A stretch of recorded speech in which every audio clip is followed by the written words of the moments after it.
کچھ بات کرنے کی کوشش کر رہا ہوں۔ اب میں آپ سے صراحتاً کہتا ہوں، میں نے کچھ دن پہلے اپنے مدرسوں کے طلباء سے ایک بات کہی تھی۔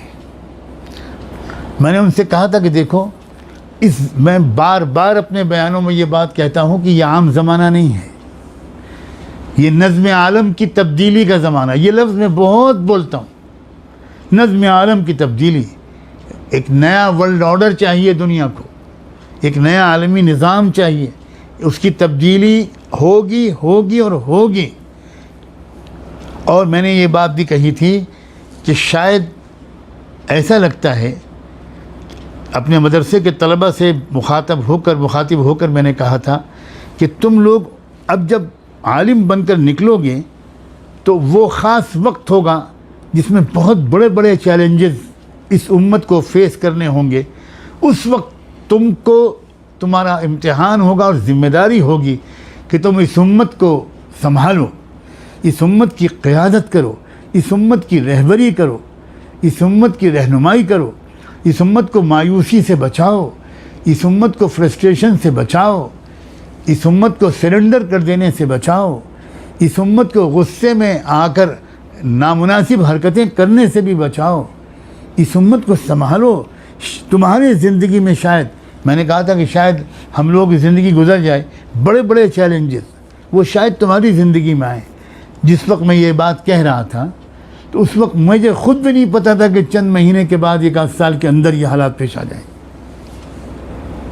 اب جو حالات ہیں، اب تو بڑی کثرت سے لوگوں کے زبانوں پر بہت سی بات آ رہی ہے کہ لگتا ہے کہ دجال کی آمد قریب ہے، لگتا ہے کہ وہ آخری زمانے کے بارے میں جو باتیں بتائی گئی تھیں کہ قومیں ٹوٹ پڑیں گی تم پر، آخری زمانے کے بارے میں بتائی گئی تھی کہ بہت بڑی عالمی جنگ ہوگی، آخری زمانے کے بارے میں بتایا گیا تھا کہ امت بری طرح ظلم کا شکار ہوگی، مگر کچھ لوگ مضبوطی سے جمے ہوئے ہوں گے، ان کو اکٹھا کر کے مقابلہ، فیصلہ کن مقابلے کے لیے اللہ ایک زبردست شخصیت ہم کو عطا کریں گے، وہ امام جس کی رہبری اللہ کی طرف سے ہوگی، امام مہدی۔ اب بالکل صاف نظر آ رہا ہے میرے عزیزوں کہ وہ دور بہت قریب ہے، بہت قریب ہے، بہت قریب ہے۔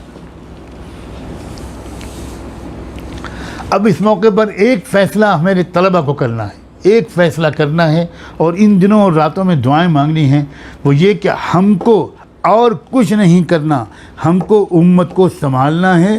جیسے ہمارے بڑے ہم کو ہماری ترتیب زندگی کی بنائیں گے، ہم انشاءاللہ ہم نے جو علم حاصل کیا ہے اس سے رہبری لے کر قرآن و حدیث کی روشنی میں ہم امت کو سنبھالیں گے اپنے اپنے علاقوں میں۔ کس طرح سنبھالیں گے یہ تو ہر ایک حالات کے اعتبار سے، ضرورت کے اعتبار سے بتایا جائے گا۔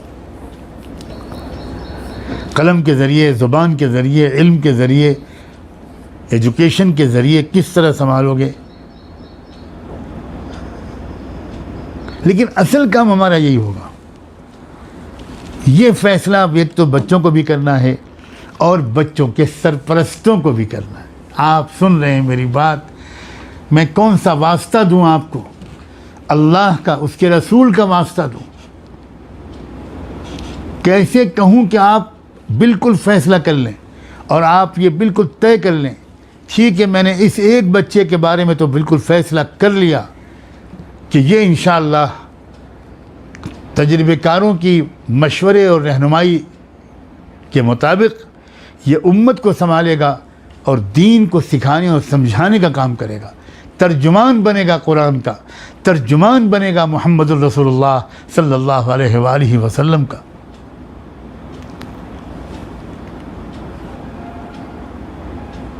یہ ذمہ داری ہے، اور اگر اس ذمہ داری سے ادا کرنے میں جس نے بھی کوتاہی کی اور اس کے سمجھ میں نہیں آئی یہ بات، اور وہ پیسہ کمانے کی طرف چلا گیا، صرف پیسہ کمانے کی طرف، چاہے وہ طالب علم خود چلا گیا یا اس کے پیرنٹس کی سمجھ میں نہیں آئی، اور اس نے کہا بس تم حافظ بن گئے، عالم بن گئے، اب تم کو پیسہ کمانا ہے۔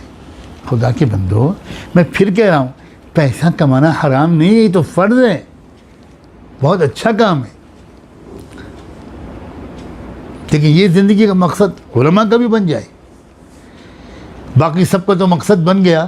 علماء ایک چھوٹا سا طبقہ جو بالکل ایک طرح سے یہ طے کر لے کہ میری زندگی کا مقصد تیرے دین کی سرفرازی، میری زندگی کا اور کوئی مقصد نہیں ہے، میں اس مقصد کے لیے اپنی زندگی کی ترتیب بنانے کی کوشش بھی کروں گا اور دعا بھی مانگوں گا، اس طبقے کے بارے کو بھی لگا دیا جائے صرف دنیا کمانے میں، اور دین کی خدمت کوئی بالکل ایک پارٹ ٹائم جاب ہو جائے، بلکہ بالکل ہی نظر انداز ہو جائے. اس سے بڑا غلط فیصلہ، اس سے زیادہ غلط فیصلہ اور کیا ہوگا؟ کتنی بڑی سعادت ہے ماں باپ کے لیے اگر ان کا بیٹا فتنہ دجال سے امت کو بچا لینے میں کام آ جائے، اس کی صلاحیت، اس کا علم کام آ جائے، اس کے ذریعے سے کچھ لاکھ لوگ، کچھ لاکھ مرد اور عورتیں بچ جائیں، ہلاکت سے بچ جائیں، اس فتنے سے بچ جائیں جس سے بڑھ کر کوئی فتنہ نہیں انسانی تاریخ میں آیا.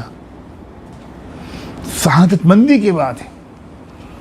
الحمدللہ ایک تعداد ہمارے مدرسوں کے پیرنٹس میں ایسوں کی ہے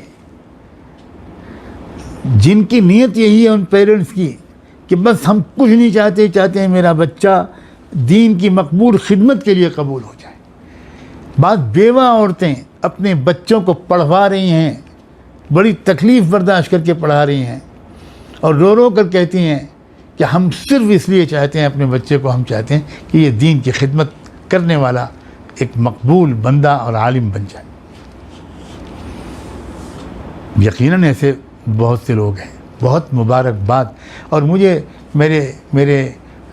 بہت ہمت بڑھتی ہے جب کسی ایک بچے کے یہ عزائم میرے سامنے آتے ہیں، یا کسی ایک بچے کے پیرنٹس یا پیرنٹس میں سے کسی ایک کا یہ حوصلہ، یہ تمنا، یہ ارادہ، یہ عزائم میرے سامنے آتے ہیں.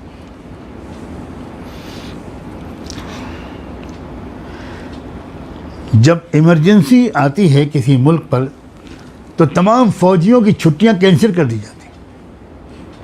ایون ریزرو فورس کا بھی بلا لیا جاتا ہے. حد یہ کہ ریٹائرڈ لوگوں کو بلا لیا جاتا ہے. کاش کہ آپ یہ بات سمجھیں کہ اس وقت امت مسلمہ پر پوری تاریخ کا سب سے خطرناک ایمرجنسی دور ہے.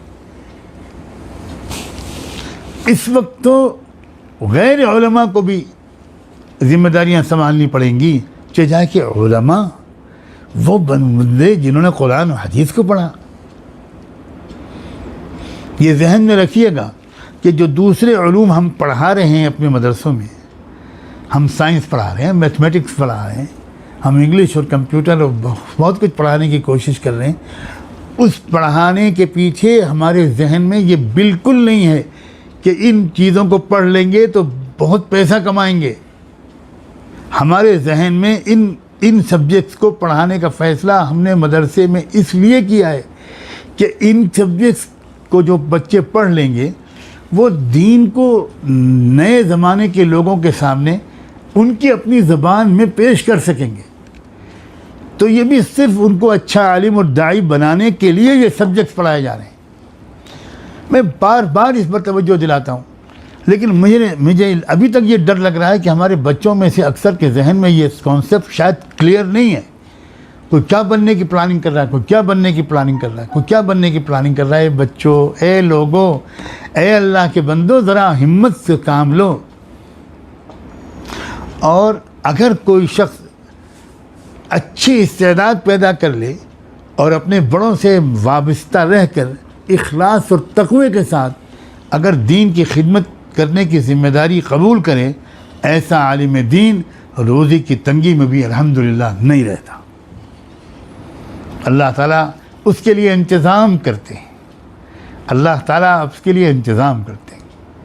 کچھ سال شروع کے ایسے ہوتے ہیں جس میں اللہ تعالیٰ ٹیسٹ کرتے ہیں کہ یہ ہے، اندر ہے، اس کے اندر وہ اخلاص جمے گا. یہ اس کے بعد دھیرے دھیرے اللہ تعالیٰ کو جو راستے ایسے بناتے ہیں کہ زندگی آسانی سے گزر جاتی ہے. اللہ اکبر و کبیرہ. کیا اللہ تعالیٰ بھوکا مار دیں گے؟ بھوکا مار دیں گے اپنے ان بندوں کو جو اخلاص کے ساتھ اس فتنے کے دور میں دین کی خدمت اور امت کی رہبری کی اپنی ذمہ داری ہی کو اپنی محنتوں کا اصل میدان بنائیں گے اور اللہ سے اپنے تعلق کو بڑھاتے رہیں گے، توکل مانگتے رہیں گے، برکت مانگتے رہیں گے، مدد مانگتے رہیں گے، دعا کرتے رہیں گے، کیا ہم اللہ سے یہ بدگمانی کر سکتے ہیں؟